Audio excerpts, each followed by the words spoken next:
घाटशिला विधानसभा उपचुनाव को लेकर सियासी रण तैयार है।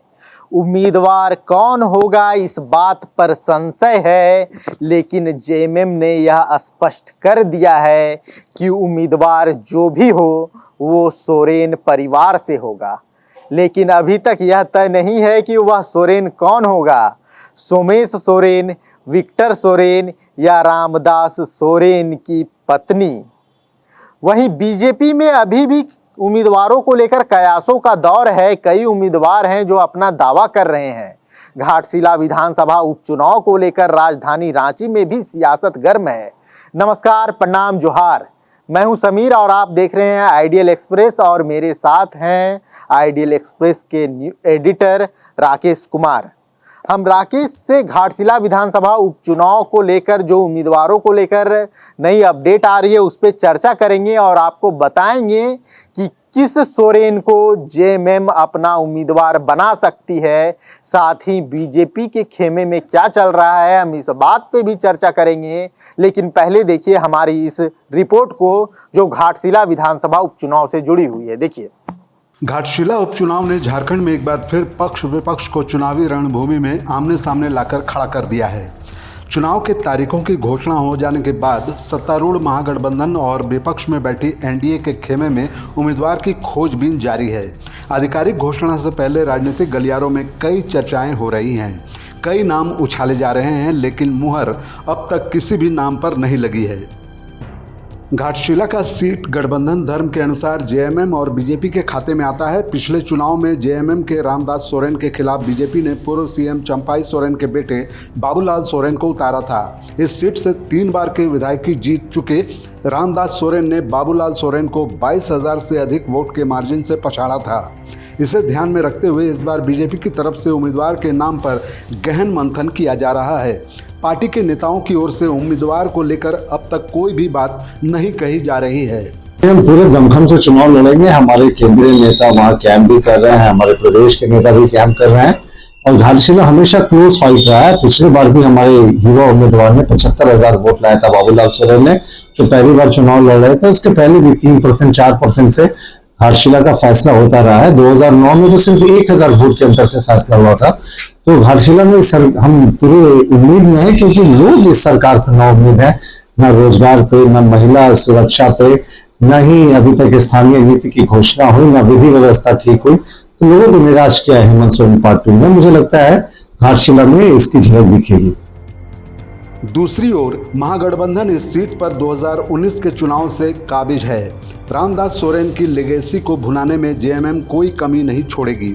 हालांकि परिवार में रामदास सोरेन के बेटे और भतीजे के बीच चुनाव लड़ने को लेकर हुए नोकझोंक ने जेएमएम के उत्साह को थोड़ा घटा दिया है। चर्चा है कि अब घाटशिला उपचुनाव के लिए जेएमएम रामदास सोरेन की पत्नी सूरजमणि सोरेन को उम्मीदवार बनाने जा रहा है। जेएमएम के हिस्से में आने वाले इस सीट पर कांग्रेस अपना गठबंधन धर्म निभाने को तैयार है। देखिए, झारखंड मुक्ति मोर्चा की 15 तारीख को कार्य समिति की बैठक है और झारखंड मुक्ति मोर्चा अपनी कार्य समिति की बैठक में हमें लगता है कि उम्मीदवारों का नाम पर चर्चा करेगी और झारखंड मुक्ति मोर्चा जो भी उम्मीदवार देगी वो महागठबंधन का उम्मीदवार होगा, वो हमारा उम्मीदवार होगा, वो राजद का उम्मीदवार होगा।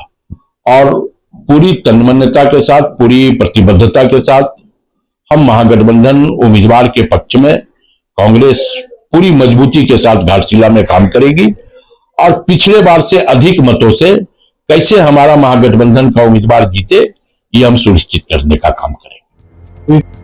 इस एक सीट पर हो रहे उपचुनाव ने झारखंड में राजनीतिक समंदर में हलचल बढ़ा दी है। उपचुनाव को लेकर जीत के दावे हो रहे हैं, अपनी अपनी रणनीति गढ़ी जा रही है। प्रचार प्रसार को धार दिया जा रहा है और मतदाताओं को लुभाने के लिए दोनों गठबंधन ने कमर कस ली है। आपने रिपोर्ट देख ली। बीजेपी और कांग्रेस सबके अपने अपने दावे हैं, सबका अपना एनालिसिस है। लेकिन आज सुप्रियो भट्टाचार्य ने प्रेस कॉन्फ्रेंस में जब उनसे पूछा गया कि घाटशिला विधानसभा चुनाव को लेकर क्या रणनीति है, तो उन्होंने कहा आप जो चाहते हैं वही होगा। जब कैंडिडेट के बारे में पूछा गया तो उन्होंने कहा कि कैंडिडेट सोरेन परिवार से होगा। तो आपको बताया था 15 तारीख का तो डेडलाइन देते थे आपको। 15 और घाटशिला के को लेकर क्या 15 को क्लियर हो जाएगा कुछ? आप लोग क्या चाहते हैं हम लोग से? मैं कुछ नहीं चाहता है आपका घाटशिला की जनता जो चाहती है वो करेंगे। प्रत्याशी को लेकर जो बातें आ रही हैं मीडिया कौन प्रत्याशी को लेकर कहीं कोई दूसरी बातें आ रही हैं? कहीं से तो हम लोग ने सुना है। हम तो बार बार कहते हैं कि सोरेन परिवार को ही टिकट मिलेगा। सर, सोरेन परिवार से कैंडिडेट होगा, लेकिन कौन होगा यह अभी स्पष्ट नहीं है। क्या वो सोमेश सोरेन होंगे या रामदास सोरेन की पत्नी और सोमेश सोरेन की मां होंगी, या विक्टर सोरेन होंगे जो रामदास सोरेन के भतीजे हैं। परिवार तो ठीक है, लेकिन कौन होगा, असमंजस अभी भी कायम है।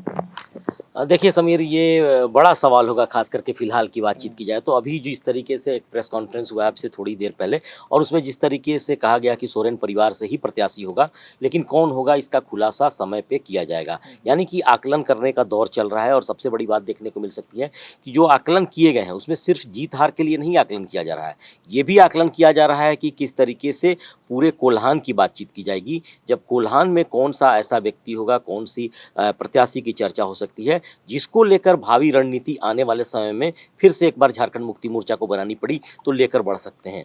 ये सारे सवाल हैं। और निश्चित तौर पे कहा जा सकता है कि उनके बेटे के नाम की चर्चा है, रामदास सोरेन की बातचीत की जाए। साथ साथ ये भी कहा जा रहा है कि उनके भतीजे कहीं ना कहीं दावे कर रहे हैं। और साथ साथ ये भी कहा जा रहा है कि पार्टी की तरफ से जो बातचीत की गई है, यानी कि कुछ नेताओं की टीम गई थी वहाँ पे और वहाँ जाकर बातचीत की थी, लोगों से भी राय ली गई थी, घर के अंदर की चीज़ों को भी समझने की कोशिश की गई थी। तब स्वर्गीय रामदास सोरेन जी की पत्नी का नाम भी सामने आ रहा था। लेकिन पार्टी बड़ी ही फूंक फूंक कर कदम रख रही है, चाह रही है कि पार्टी की भूमिका है जो उस पर अमल किया जाए। और साथ साथ ये भी देखा जाए कि आने वाले समय में उस इलाके में किसी प्रकार की तोड़ फोड़ ना हो। ये बड़ी ही महत्वपूर्ण बात पे मैं चर्चा करना चाह रहा हूँ कि तोड़ फोड़ ना हो, यानी कि उस जगह पे कहा जा सकता है कि कोई विरोधाभास अगर होता है तो उसका खामियाजा आने वाले समय में भी देखने को मिल सकता है। तो फिलहाल आकलन का दौर है और मुझे लगता है कि झारखंड मुक्ति मोर्चा पूरी तैयारी के साथ, पूरी रणनीति के साथ, जिस तरीके से हेमंत सोरेन लगातार मास्टर स्ट्रोक के जरिए आगे चुनाव लड़ रहे हैं या फिर रणनीति तैयार कर रहे हैं, तो कुछ न कुछ बड़े समीकरण को लेकर ही आगे बढ़ेंगे। चुनाव आयोग भी चुनाव कराने के लिए पूरी तरह से तैयार है राकेश। जिस तरीके से लगातार बैठक हो रही है, पुलिस महकमे को जिस तरीके से अलर्ट पे रखा जा रहा है, सुरक्षा की तैयारियों का जिस तरह से जायजा लिया जा रहा है, तो चुनाव आयोग भी घाटशिला उपचुनाव को लेकर बहुत संजीदगी से काम कर रहा है। सुरक्षा व्यवस्था को किस तरीके से बनाए रखे, इसको लेकर लगातार पहल की जा रही है। पोलिंग स्टेशनों को दुरुस्त किया जा रहा है। तो चुनाव की सुगबुगाहट तो तेज है। अंदर खाने पार्टियों में भी चुनाव को लेकर चर्चा अपने चरम पर है। बीजेपी में आजकल क्या चल रहा है घाटशिला उपचुनाव को लेकर? देखिए, बीजेपी पहले ही तय कर चुका है कि सबसे बड़ी बात कही जा सकती है कि एनडीए की तरफ से तमाम जो घटक दल हैं उनके, वो पूरी तरह से एकजुटता के साथ हैं और पार्टी की तरफ से जिस प्रत्याशी के नाम की घोषणा की जाएगी उनके साथ वो चलेंगे और पूरी तरह से उस इलाके में जाकर प्रचार प्रसार और पूरी सहभागिता निभाने की बातचीत आ रही है। सवाल अभी भी कई खड़े हुए हैं कि आखिर इस बार के चुनाव को किस रूप में लिया जाए। बीजेपी निश्चित तौर पर देख रही है, वेट कर रही है, वेट एंड वॉच की स्थिति बनी हुई है कि आखिर किस तरीके से कौन प्रत्याशी होगा। कोई महिला प्रत्याशी होगी तो पार्टी की तरफ से क्या कुछ रणनीति हो सकती है, अगर उनके बेटे को दिया जाता है तो फिर क्या रणनीति हो सकती है, या फिर भतीजे अगर चुनाव लड़ते हैं तब उनकी क्या रणनीति होगी। लेकिन मेरी जो जानकारी है कि बीजेपी पहले से कुछ नामों पर चर्चा करके रखी हुई है और हो सकता है कि उसमें सहमति जताने की कोशिश की जाएगी, क्योंकि बीजेपी में नाम की घोषणा अमूमन झारखंड में जब मीटिंग होती है, बातचीत होती है, तब तय होता है और उसकी अंतिम सहमति दिल्ली में लगाने की बात कही जाती है। तो थोड़ा इंतजार करना होगा। मुझे लगता है कि 14 या 15 तारीख या कल या परसों के बीच में कुछ बातों पर चर्चा होगी और बैठकों का दौर जो चल रहा है उसी दौरान इस नाम पे भी सहमति बनाने की कोशिश की जाएगी। फिलहाल जो पुराने नाम है उसमें कहा जा रहा है कई नामों पे, हालांकि नाम की चर्चा करने की जरूरत फिलहाल नहीं सामने दिखाई पड़ रही है, लेकिन कई दिग्गजों के नाम सामने आ रहे हैं जिसको लेकर चुनावी मैदान में बीजेपी उतरने को तैयार है। रणनीति क्या होगी, कौन से मुद्दे होंगे, किस तरीके से इस बार चुनाव को देखा जाएगा, क्योंकि एक ही मात्र उपचुनाव है और इस उपचुनाव के माध्यम से पूरे कोल्हान को बांटने की कोशिश की जाएगी, उसको एक जोड़ने की कोशिश की जा सकती है बीजेपी और गठबंधन दल के नेताओं की तरफ से भी और साथ साथ झारखंड मुक्ति मोर्चा और उनके सहयोगी दलों की तरफ से।